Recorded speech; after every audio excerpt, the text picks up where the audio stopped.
So we've got an update on the Paul Pelosi attack story, and this is breaking news. A San Francisco judge orders release of body cam footage of Paul Pelosi hammer attack. Now, apparently the judge has not specified exactly when the footage would be released. My guess is actually never, because I think there's something weird on the footage, and there's no way it's going to actually get out. Powerful people are going to stop that. Says the motion to release the footage was brought about by a coalition of media organizations hoping to obtain video evidence of the incident. Alongside body cam footage from San Francisco Police Department officers, the court will also be releasing Paul Pelosi's 911 call, U.S. Capitol Police surveillance footage, and DePape's interview with the San Francisco Police Department. That would be David DePape or David DePape. I'm still not clear how you say it. My apologies. He's the guy who allegedly broke into the Pelosi's house. Let's see. DePape's legal team warned that releasing the footage could lead to more conspiracy theories and other false assumptions about the incident, thus jeopardizing his access to a fair trial. Well, that's strange because actually you'd think it would probably clear things up. Makes me wonder who his legal team is exactly. Because if the expectation is people just seeing it is going to lead to conspiracy theories, then I have to think there's some odd stuff on there perhaps. Because the San Francisco District Attorney's Office also didn't want the recordings released. That seems strange. They both wouldn't want it. Both the DA and DePape's lawyers? That seems a bit odd. But this whole thing seems odd, doesn't it? In fact, it just doesn't make any sense.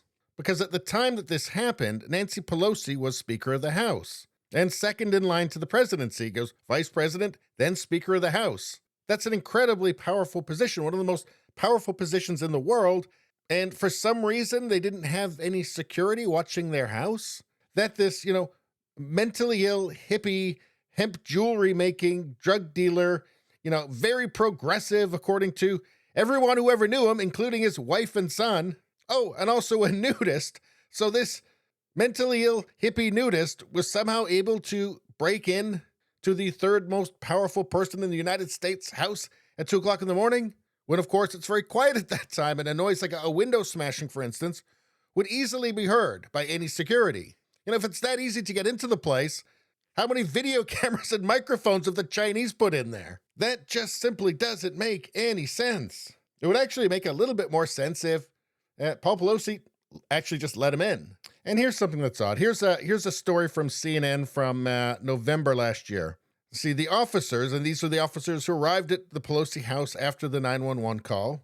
They arrived at the scene, and after Pelosi opened the door and greeted them, one of them turned on their flashlight and saw the two men, Pelosi and DePape, holding opposite ends of a hammer. An officer ordered them to drop the hammer, but DePape pulled it away from Pelosi, immediately stepped back and lunged at him and striking him in the head with full force, it was a serious injury, so I don't want to minimize that.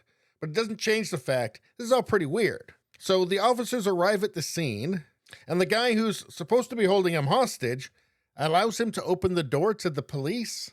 And then one of the police turned on their flashlight and saw the two men. So he opened the door and they're standing in the dark, and they're both holding opposite ends of a hammer. So they walk over to the door together in the dark, holding opposite ends of a hammer, and open the door to the police.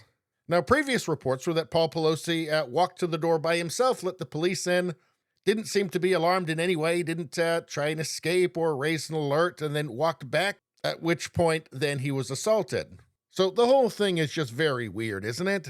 Not making much sense. And I wonder, some people speculate that perhaps Paul Pelosi let this guy in for whatever reason. And although I don't think that any of this stuff they're talking about releasing, the 911 call or the body cam footage, I don't believe any of that's ever going to come out. Again, I think that powerful people will stop that from happening. But if it does, it would answer some questions. Like, was one of them or both of them in their underwear, as was previously reported? Was there a twister game on the floor? And were they listening to Frankie Goes to Hollywood or George Michael's Freedom 90? And of course, was there anything that indicated they had plans to go antiquing? So anyway, this looks weird. I think that the body cam footage and the rest of it would probably confirm that it's weird. And although I don't think any of the footage will be released, maybe a miracle will happen. Anyway, please subscribe, like, and share. Sharing really helps me out. I thank you for that. I will see you next time.